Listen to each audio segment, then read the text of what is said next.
Bon, ouais, je crois que dans les jours précédents, on a présenté tous les plongeurs, à l'exception de Peter Tim, à qui je réserve une belle place dans les jours qui viennent.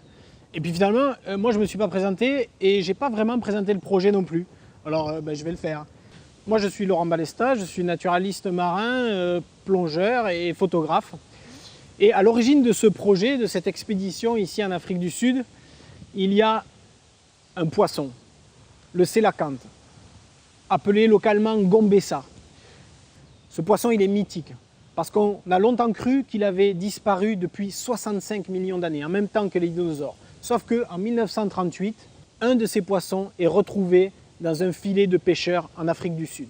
Personne n'y croit d'ailleurs à l'époque, et ça déchaîne quand même les passions des chercheurs du monde entier, parce que ce poisson n'est pas n'importe quel poisson.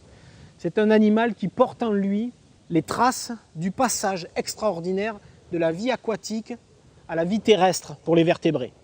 Il a à l'intérieur de lui, dans ses nageoires, l'amorce des os, des pattes des animaux terrestres. Il a à l'intérieur de lui l'amorce de ce qui a dû donner un poumon à certains de ses parents, de ses lointains parents. Et on a cet exemple-là, ce maillon entre vie aquatique et vie terrestre, on l'a aujourd'hui vivant. Mais il reste inaccessible. Et c'est là, je crois, où les passions se sont déchaînées.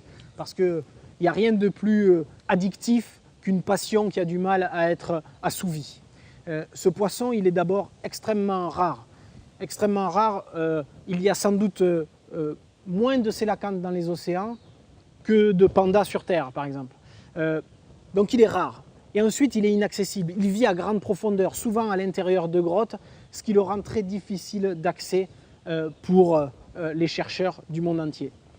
Tout ça a créé des passions énormes qui ont fait que le sélacanthe a livré ses secrets au goutte à goutte depuis plusieurs décennies, depuis 1938, sa redécouverte. Moi, le sélacanthe me passionne depuis que je suis adolescent ou du moins étudiant en biologie marine. C'est un animal incontournable dès qu'on fait des études. Mais quand j'étais étudiant, l'idée de plonger avec cet animal était totalement utopique. On savait qu'il vivait à des profondeurs inaccessibles. Il n'y avait ni les techniques pour faire ces plongées-là, ni la connaissance des lieux exacts où il résidait. C'était totalement utopique. Sauf que, au fur et à mesure qu'il a livré ses secrets, est arrivé un événement majeur.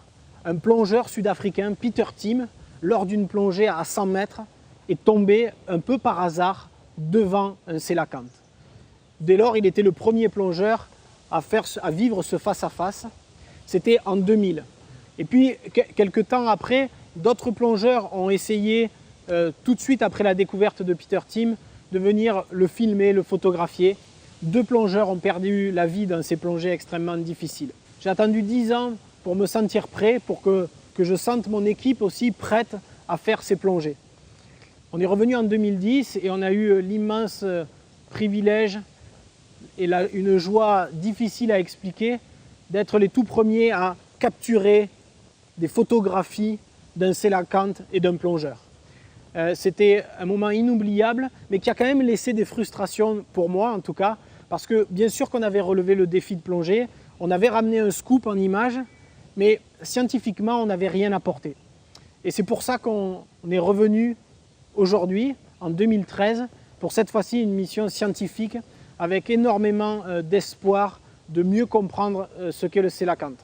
Énormément de protocoles vont être mis en place pour mieux comprendre sa locomotion, pour mieux comprendre sa distribution, la taille de la population et d'une manière générale aider par sa meilleure connaissance à sa meilleure protection parce que, encore une fois, le sélacanthe reste un animal rarissime et donc largement menacé encore aujourd'hui, même si cet animal a traversé la nuit des temps.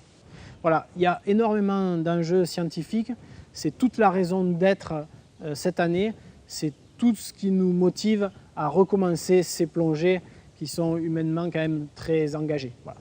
On a une belle raison de le faire, on espère contribuer à une meilleure connaissance de l'animal et on espère aussi ramener une très belle histoire de tout cela à travers un film qui passera sur Arte en fin d'année. Salut!